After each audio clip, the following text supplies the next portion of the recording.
அஸ்ஸலாமு அலைக்கும் வரஹ்மத்துல்லாஹி வபரகாத்துஹு. எதுல்லாஹி அலல் ஜமா சார்பாக வாராந்திர தர்பியா நம்ம நடத்திக்கிட்டு இருக்கோம்.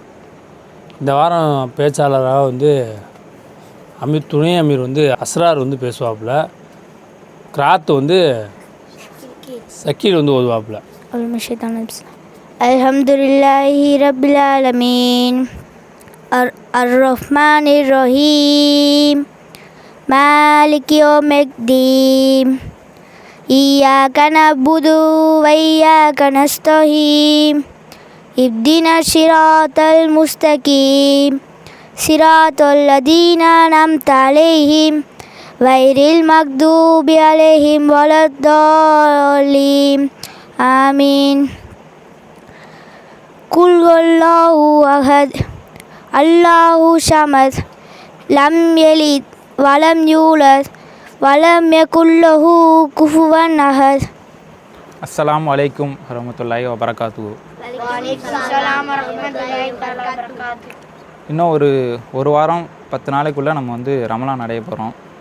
அதனால் அதை பற்றி கொஞ்சம் ஓரளவு மேலோட்டமாக சில விஷயங்களை தெரிஞ்சுக்கலாம் அப்படின்னு சொல்லிட்டு இந்த வாரம் ஒரு சில சின்ன உரை. இந்த நோம்போட உண்மையான நோக்கம் என்ன அப்படின்னா தக்குவா தான். அல்லாஹ்வின் மீதான பயம் கொள்ளுதல். இது எப்படின்னா ஒரு அல்லாஹ்வை பற்றின ஒரு விழிப்புணர்வு, ஒரு கட்டுப்பாடு. நம்மளை எப்பொழுதும் அல்லாஹ் பார்க்குறான், நம்மளை எந்நேரமும் அல்லாஹ் பார்த்துக்கிட்டு இருக்கான் அப்படிங்கிற நம்மளுக்குள்ளே ஒரு உணர்வு இருக்கணும். அந்த உணர்வு அவனை கெட்ட விஷயங்களை விட்டு நல்ல விஷயம் சைடு கொண்டு போகும்போது அவன் என்ன ஆவான், நேர்வழி பெறுவான். அதனால் அந்த அல்லாஹ்வின் மீது தக்குவா கொள்கிறோம்ல, இந்த நோம்போட முக்கியமான நோக்கம், கடமையாக்கப்பட்டதோட நோக்கம்னே அதை சொல்லலாம். ரொம்ப ஒரு முக்கியமான பங்கு வகிக்கிறது என்னென்னா அல்லாஹ்வுடைய பயம் நமக்கு வரணும். அதனால் நம்ம அந்த விஷயத்தை விட்டு ஒதுங்கி வெளில வரணும், கெட்ட விஷயங்களை விட்டு. அது ஒன்று. அதிகமாக குரான் ஓதணும். குரானை நம்ம நார்மல் நாள்லேயே அதிகமாக ஓதணும். ஆனால் நோன்பு நாட்களில் இன்னும் அதிகமாக ஓதணும். என்ன ஓதுறது அப்படின்னா, நம்ம எடுத்தோம் ஒரு 4 விஷயங்கள் படித்தோம் அப்படின்னு இல்லாமல் அதை நல்லா படித்து அவங்க என்ன சொல்லியிருக்காங்க, குரானில் என்ன சொல்லப்பட்டிருக்கு, அதோட ஆழமான அர்த்தம் என்னன்னு புரிஞ்சு அதை நல்ல தெளிவாக நம்ம வாழ்க்கையில் நடைமுறைப்படுத்தணும். நடைமுறைப்படுத்துறது மட்டும் இல்லாமல் அதை நம்மளை சுற்றி இருக்க நம்மளோட சமூகத்துக்கும் அதை நடைமுறைப்படுத்த வைக்கணும். இன்னொன்று, அதிகமாக துவா கேட்கணும்.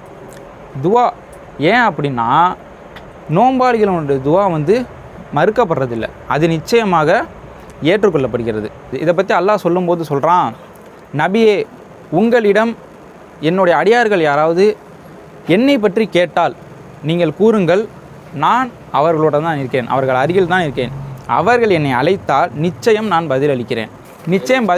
அதனால் அவர்கள் என்னிடமே பிரார்த்தனை செய்யட்டும், என்னிடம் மட்டுமே நம்பிக்கை கொள்ளட்டும். அதனால் அவர்கள் கெட்ட விஷயங்களை விட்டு நல்ல விஷயங்கள் வருவார்கள், அவங்க நேர்வழி அடைவாங்க அப்படின்னு அல்லாஹ் சொல்கிறான்.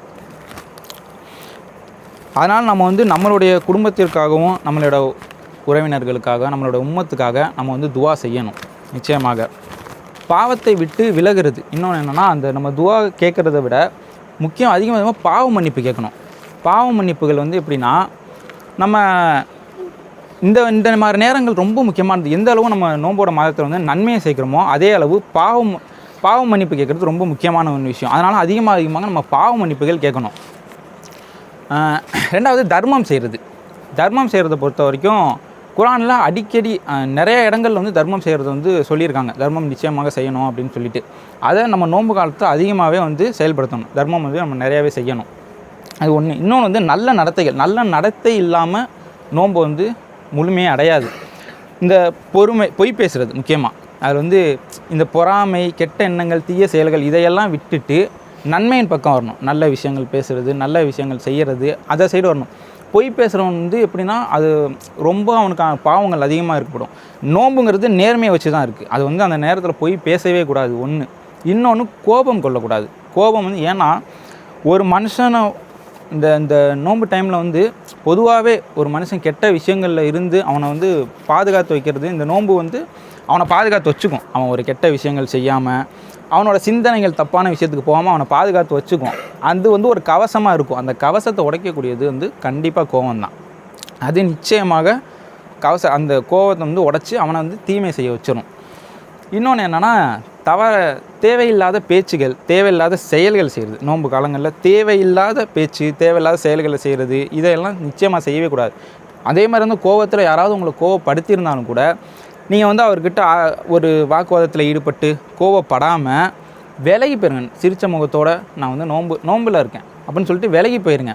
அது நமக்கு தேவையில்லாதது. நம்ம கோவப்பட்டு அது வந்து எந்த ஒரு எப்படி சொல்கிறது, ஒரு மாற்றத்தை ஏற்படுத்திட போகிறதில்ல. அது நம்மளுடைய அந்த அல்லாஹ் மீது இருக்க அந்த பயத்துலேருந்து வெளியில் கொண்டு வந்து தவறுகளில் தான் ஈடுபட வைக்கும்.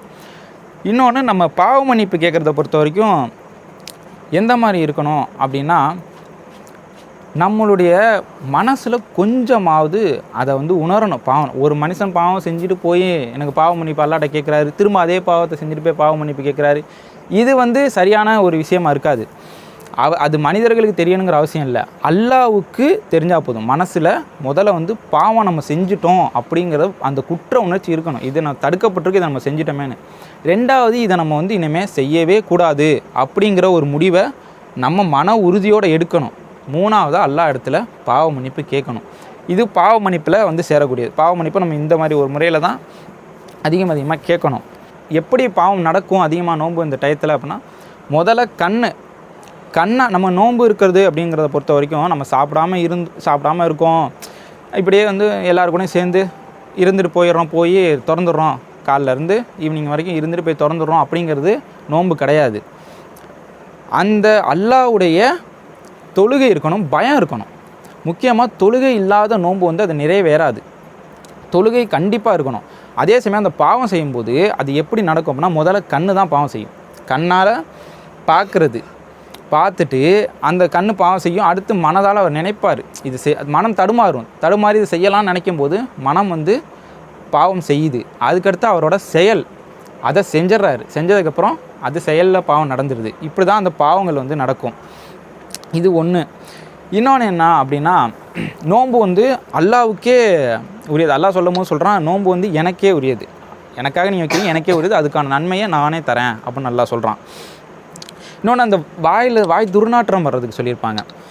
அது வந்து இந்த கஸ்தூரி மனத்தை விட சிறந்தது அப்படின்னு சொல்லிட்டு சில பேர் வந்து மனிதர்கள் நினைக்கலாம் அதெல்லாம் வந்து ஒரு விஷயமானு சொல்லிட்டு. மனிதர்களுக்கு பிடிக்காதது அல்லாஹ்வுக்கு பிடித்த மனதாக இருக்கும். அது அல்லாஹ்வின் பார்வையில் இருக்கக்கூடிய ஒன்று. இந்த மாதிரி இதில் இப்போது நான் சொன்னதெல்லாம் வந்து 1% சொல்லியிருப்பேனா அப்படின்னா கூட கிடையாது. நிறைய விஷயங்கள் இன்னும் இருக்குது. ஒரு கணவன் மனைவிக்குள்ளே எப்படி இருக்கணும் இந்த நோன்பு காலத்தில், நோன்பு முறிச்சா அது என்ன கணக்கில் வரும், இல்லை அது தொழுகை வந்து இல்லாமல் போயிட்டா என்ன மாதிரியான விஷயங்கள் பண்ணணும், ஒவ்வொரு விஷயத்துக்கும் இந்த நோன்பு நாளில் நன்மையிலேருந்து தீமையிலேருந்து எதை செய்யணும் செய்யக்கூடாதுன்னு ஒரு பெரிய விஷயமே இருக்குது. இந்த நோன்பு மாதத்தில் குரான் அருளப்பட்டது நமக்கு இந்த நோன்பு மாதத்தில் தான். அதோட நன்மைகள் எப்படி, அந்த செயத்தில் நம்ம செய்யக்கூடிய நன்மைகள் எப்படி, எந்த மாதிரி சின்ன சின்ன விஷயங்கள்லாம் கெடுக்கும் அப்படின்னு சொல்லி பல விஷயங்கள் இருக்குது. இதையெல்லாம் ஒரு ஆள் சொல்லி உங்கள் மனசில் பதியறதை விட நீங்கள் வந்து அதை ஆராய்ச்சி பண்ணணும், அதை பற்றி தெரிஞ்சுக்க ஆரம்பிக்கணும். தெரிஞ்சுக்க தான் அது உங்கள் மனசில் ஆழமாக பதிஞ்சுக்கும். ஏன்னா ஒருத்தவங்க சொல்லி மனசில் பதியறதை விட நம்மளாக தேடி தெரிஞ்சுக்கிறத விட ஒரு சிறந்ததாக பதியறது எதுவுமே இருக்காது. ஏன்னா இப்போ இதை கேட்போம், நான் சொல்லுவேன், அது நான் ஒரு சிந்தனையில் சொல்லுவேன், நீங்கள் ஒரு சிந்தனையில் கேட்பீங்க, அது இந்த இடத்த விட்டு இதோட முடிஞ்சு போயிடும். ஆனால் அந்த சிந்தனை அப்படியே கொண்டு போய் நீங்கள் அதை தெரிஞ்சுக்கும் போது நீங்கள் இன்னும் நிறையா தெரிஞ்சுக்குவீங்க. என்னைய தெரிஞ்சதை விட நிறையா தெரியும், தப்பானதை சரியானதை தெரிஞ்சுக்குவீங்க. அந்த மாதிரி நிறையா நல்ல விஷயங்கள் இருக்குது.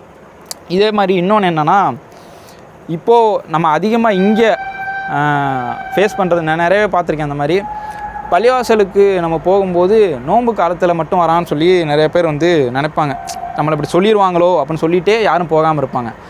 சின்ன பசங்களுக்கு நான் சொல்கிறேன், பொதுவாக எல்லாருக்குமே சொல்கிறேன், நீங்கள் அந்த மாதிரி நினச்சி பள்ளிவாசலுக்கு போகாமல் இருந்துறாங்க. ஏன்னா அப்படி சொன்னாலும் சொல்லலைனாலும் நாளைக்கு மறுமையில் அவர் வந்து நமக்காக நிற்க போகிறதில்ல, நன்மையோ ஏதோ ஒன்று வாங்கி தரப்போகிறது இல்லை. அதனால் சொல்கிறவங்களோட சிந்தனை அவ்வளவுதான் இருக்குது, அவ்வளோதான் அப்படி நினச்சிக்கணும் நீங்கள். ஏன்னா இதெல்லாம் நம்ம நோன்பு காலத்தில் மட்டும்தான் செய்யணுமானா கண்டிப்பாக கிடையாது. ஆனால் நோன்பு காலத்தில் நம்ம நிச்சயமாக செய்யணும். இதை வச்சு தான் நம்ம அடுத்த இதே மாதிரி 11 மாதங்களும் இருந்துடணும். இதை கடைப்பிடிச்சு நம்ம வந்து நல்லபடியாக நடந்துக்கணும். இது ஒன்று தான் விஷயம். இப்போது வந்து என்னென்னா, அதை பற்றி யோசிக்காமல் பள்ளிவாசலுக்கு போங்க. தேவையில்லாத வீண் பேச்சுகள், வீண் விஷயங்கள் அதெல்லாம் செய்யாதீங்க. அதிகமாக எதெல்லாம் நம்ம நோம்பில் செய்யணுங்கிறத தெரிஞ்சுக்கோங்க. சின்ன பசங்க அதெல்லாம் படித்து தெரிஞ்சுக்கோங்க. எதை செய்யக்கூடாது அப்படிங்கிறத மிக முக்கியமாக தெரிஞ்சுக்கோங்க. ஓகேங்களா? அதே போல் இதெல்லாம் நம்ம வந்து கடைப்பிடிக்க வேண்டிய விஷயங்கள். இதில் அதான் நான் சொல்கிறேன்ல, இதை நீங்கள் ஃபுல்லாக தெரிஞ்சுக்கணுன்னா நீங்கள் வந்து நிறையா நீங்கள் தெரிஞ்சுக்கிட்டா தான் உண்டு. இப்போது இங்கே நம்ம எல்லாத்தையும் அல்லாஹ் ஒன்று சேர்த்தது போல் நாளை சொர்க்கத்திலும் ஒன்று சேர்ப்பான் என்று கூறி என்னுடைய உரையை நிறைவு செய்கிறேன். இன்ஷா அல்லாஹ் அடுத்தபடியாக கஃபரா வந்து நஃபீஸ் ஓதுவார். சுப்ஹானல்லாஹி வ பிஹம்திஹி